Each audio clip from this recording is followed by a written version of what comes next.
Este es el eje ferroviario Berlín-Palermo, una línea ferroviaria de alta velocidad planificada de 2.200 kilómetros de longitud entre Berlín y Palermo. Es uno de los principales enlaces de transporte entre Europa Central y del Sur, pasando por Alemania, Austria e Italia. Será el proyecto prioritario número 1 de 30 del nuevo plan de la Red Transeuropea de Transporte, parte del Pacto Verde de la Unión Europea, para que los viajes de hasta 500 kilómetros sean neutros en carbono para 2030 y reducir las emisiones de transporte, un 90% para 2050. La idea es que Europa cree una red de trenes rápidos y cómodos que conecten sus principales ciudades y estados miembros. De esta manera, entonces se pueden reemplazar los aviones. Para estos viajes de corta y media distancia, los trenes, especialmente los trenes eléctricos de pasajeros, son obviamente la mejor opción para esta solución. Aunque usan combustibles fósiles, los trenes emiten solo una quinta parte de gases de efecto invernadero por pasajero kilómetro comparados con aviones y menos de la mitad que los autobuses.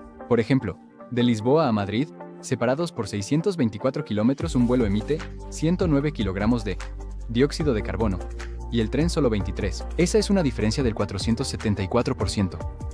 Sin embargo, no hay tren directo entre estas dos capitales vecinas. Un avión tarda 1.5 horas, mientras que los 3 trenes conectados toman unas 9 horas. Aquí llegará la línea de tren de alta velocidad Madrid-Extremadura, que unirá Madrid y Badajoz, ciudad cercana a la frontera con Portugal. Se expandirá para conectar con Lisboa en 2030 mediante Albas y de Borda. Una línea de tren de alta velocidad Madrid-Lisboa reduciría el viaje actual en tren de 9 horas a solo 2.5, lo que en realidad sería más corto que volar. Considerando el tiempo de manejo y espera en aeropuertos, ya vimos qué pasa con otras líneas. En 2019, Eurostar movió casi el 80% del tráfico Londres-Bruselas-París, y los vuelos Milán-Roma cayeron a menos de la mitad. Tras la inauguración del tren de alta velocidad en 2007, aunque el objetivo principal es reemplazar los aviones, también buscan conectar Europa por tren y ofrecer más opciones de viaje.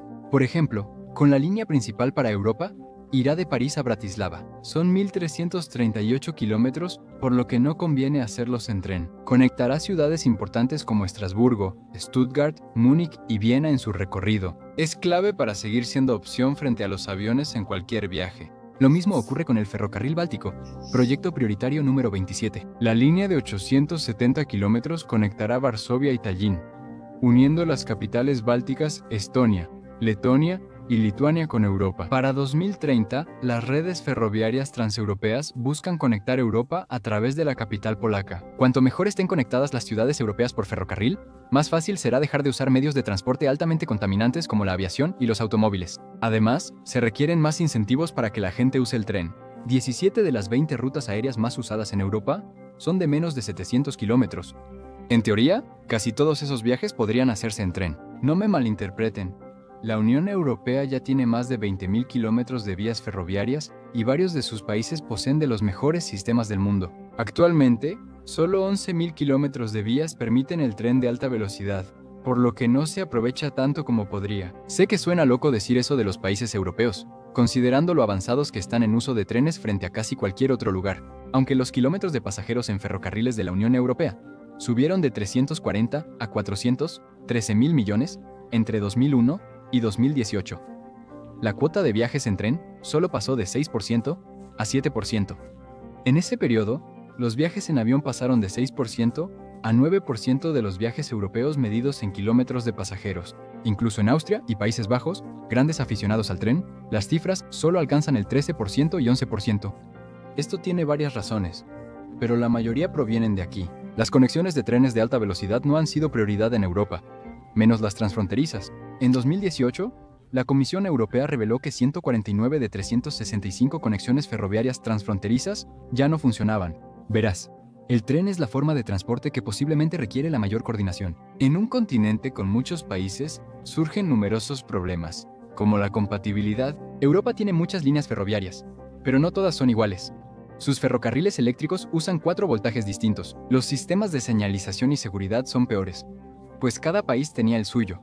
Incluso las vías varían. Los países bálticos usan el ancho ruso, mientras que España y Portugal tienen uno distinto. La Agencia Ferroviaria Europea ha impuesto especificaciones comunes desde 1996, pero aún falta mucho para ajustar o crear nuevas vías. Pero además de eso, incluso cuando se han construido líneas internacionales de alta velocidad, a menudo a un costo enorme. Las lealtades nacionales, las regulaciones en conflicto y los obstáculos burocráticos que acechan prácticamente en cada esquina están impidiendo que estas rutas alcancen su potencial. La falta de unificación también va más allá del mundo físico y llega a los ámbitos digitales de los sitios de compra de boletos.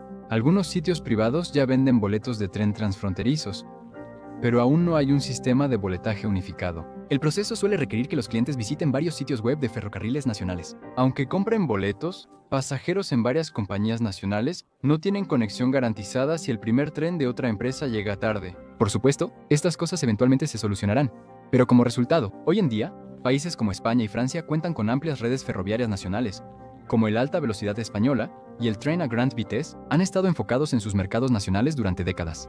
Los viajes transfronterizos son solo un negocio secundario y una molestia para ellos. Viajar de un país a otro suele ser lento por vías anticuadas. También está el aspecto financiero, que va ligado a este problema. Cuando dije que estas líneas de alta velocidad se han construido a un costo enorme, no estaba exagerando en lo más mínimo.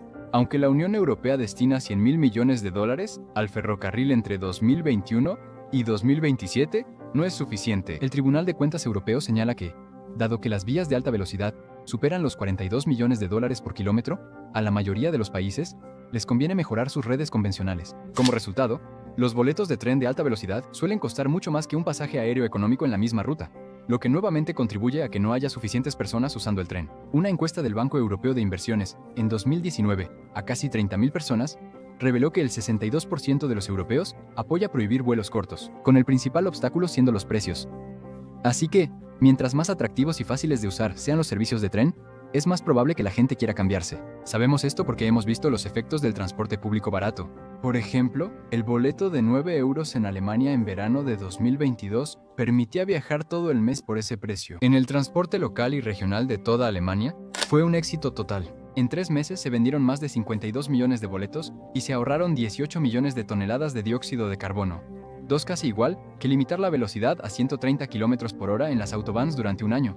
El boleto de 9 euros no incluía trenes de alta velocidad, pero si los incluyera, los resultados serían más impresionantes. Además, la Unión Europea quiere duplicar el tráfico de trenes de alta velocidad para 2030 y triplicarlo para 2050. Rara vez puede haber un camino definido para convertirse en el primer continente neutral en carbono del mundo para 2050 como lo pretende la Unión Europea. Entonces, ¿qué está pasando ahora? Además de todos estos proyectos de varios años que se están construyendo y los objetivos que se están estableciendo, aunque la Unión Europea está lejos de sus metas, sigue enfrentando problemas sin un sistema de trenes de alta velocidad totalmente conectado. Un número creciente de países tiene planes para eliminar gradualmente los vuelos de corta distancia que pueden realizarse en tren en un tiempo determinado, y Francia se ha convertido recientemente en la primera gran economía del mundo en hacerlo, implementando una prohibición a nivel nacional de los vuelos domésticos de corta distancia en rutas donde existen viajes en tren de 2 horas y media o menos como alternativa. Bueno, más o menos. Como primer paso, se prohibirán vuelos desde el aeropuerto de París-Orly a Burdeos, Lyon y Nantes. Y a medida que el tren mejore, también aumentará la cantidad de vuelos prohibidos. También ha habido un aumento en las conexiones aéreo-ferroviarias. Ahora, algunos viajeros, en vez de hacer el cambio típico de vuelo, optan por conectar con un tren para parte de su trayecto. Es una solución temporal, pero ayuda.